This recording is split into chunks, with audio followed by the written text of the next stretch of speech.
10 वर्ष तले निखोज होइथिबा विमानर एबे भी पत्ता नाही।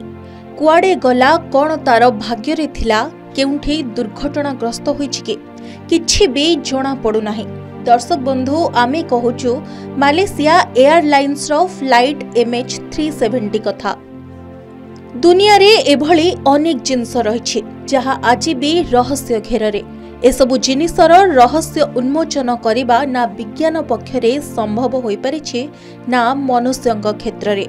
ठीक सही भले एक विमान हेउछि मालेशिया एयरलाइंस रो फ्लाइट MH370। 10 वर्ष पूर्वे 2014 मसीहा मार्च 8 तारिख रे मालेशिया एयरलाइंस रो फ्लाइट MH370 कुआलालंपुर रो बेजिंग अभिमुखे यात्रा करुथबा बेले हठात निखोज हो जाइथिला। एही घटना विश्व विमान यात्रा इतिहास रो सबुठारु बड़ एवं असमाहित रहस्य मध्यरु अन्यतम। कुआडे गला केमिति निखोज हैला तार सामान्यतम सुराग आज पर्यंत भी मिली पारि नाही। 239 जन यात्री थिबा एही विमान भारत महासागर उपरि थिला बेले जेमिति शून्यरे कुआडे उभे गला। अनेक खोजाखोजी पर भी विमानटी संपर्क रे कोनोसी सूचना मिली पारिला नाही। सबु किछि जेमिति रहस्य होई रहिगला। किंतु एबे मालेशिया रो परिवहन मंत्री पुणी थरे कहिसेंती जे तांको सरकार फ्लाइट MH370 रो रहस्यमय निखोज घटनार नुआ करी अनुसंधान आरंभ करिबा कथा विचार करूछंती। तेबे आज आसंतु जानिबा विमान MH370 केउठी एमिति अचानक हजी गला आउ एहाकू खोजिबा पई पुणी थरे अभियान काहेकि आरंभ हेउछि। 2014 मार्च 8 तारिख रे फ्लाइट MH370 रे 226 जन यात्री और 12 जन क्रू मेंबर को नहीं उड़ाण आरंभ करिथिला। किंतु उड़ाण भरिबार घंटाए मध्यरे विमानटी रहस्यमय भावे राडार रु दूरी जाइथिला। एपरिकी विमानर पायलट कोनोसी विपद किंबा विपर्यय वार्ता मध्य पठाई नथिले। फ्लाइट MH370 राति 1:07 रे एहार शेष ACARS ट्रांसमिशन पठाइथिला। ACARS बा aircraft communication addressing and reporting system हेउछि एक एभली व्यवस्था जहा माध्यम रे विमान रे थिबा कंप्यूटर तळ भाग रे थिबा कंप्यूटर सह जोगाजोग करि परिबो। एही समय रे विमानर पायलट एवं मालेशिया रो एयर ट्रैफिक कंट्रोल मध्य रे कथावार्ता मध्य होइथिला।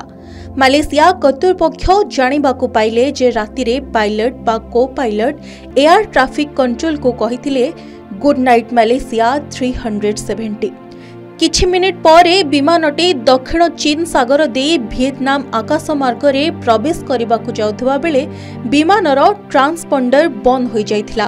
विमानर ट्रांसपॉन्डर ग्राउंड राडार सह जोगाजोग करिथाय। आश्चर्यर कथा हेउछि विमानटी वियतनाम जाई नथिला।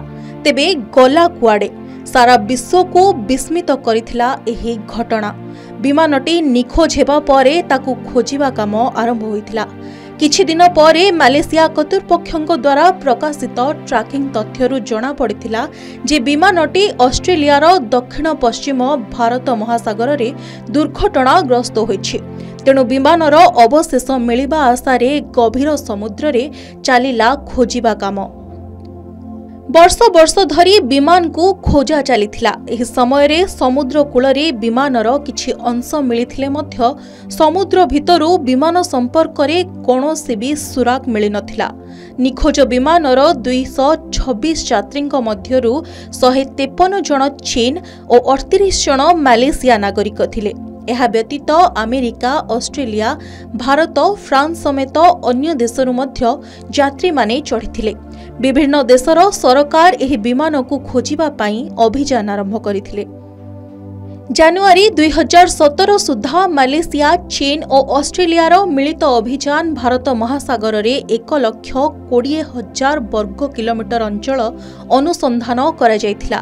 एही ऑपरेशन पई प्राय 100 कोटी टंका खर्च होइथिला, जहाकू ऑस्ट्रेलिया और मालेशिया सरकार देथिले। तेबे कोनोसी सफलता न मिलिबारु एही अभियान को बातिल करा जायथिला।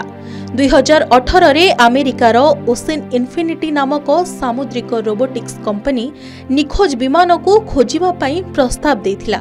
सरकारंको सह होइथिबा चुक्ति रे निष्पत्ति निया जायथिला जे जदि घरोई कंपनी विमान को ठाब करि परिबो नाही ताहाले तांको कोनोसी खर्च बाबद अर्थ देबाकू पड़िबनी। एही चुक्तिनामार नाम थिला नो फाउंड नो फी।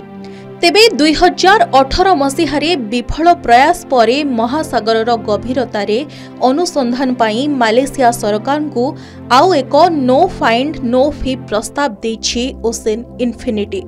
दुर्घटना संक्रांत रे किछि नुआ प्रमाण मिलिछि बोली कंपनी दाबी करिछि। जदि एही तथ्य विश्वासयोग्य बोली प्रमाणित हुए तेबे मालेशिया सरकार पुणी अनुसंधान आरंभ करिबा पई महासागर इन्फिनिटी सहित आउ एक नूतन चुक्ति स्वाक्षर करि पारंती। तेबे जे पर्यंत किछि भी सुराग मिली नाही से जाए फ्लाइट MH370 को नहीं अनेक रहस्यमय कथा कहानी चालू रहिथिबो। जेमिति कि एलियन माने एहार दुर्घटना कराइछंती, बरमुंडा ट्रायंगल भली किछि घटिछि, एहा आतंकवादी मानंको काम भली अनेक कहानी सुनिबाकू मिलुथिबो।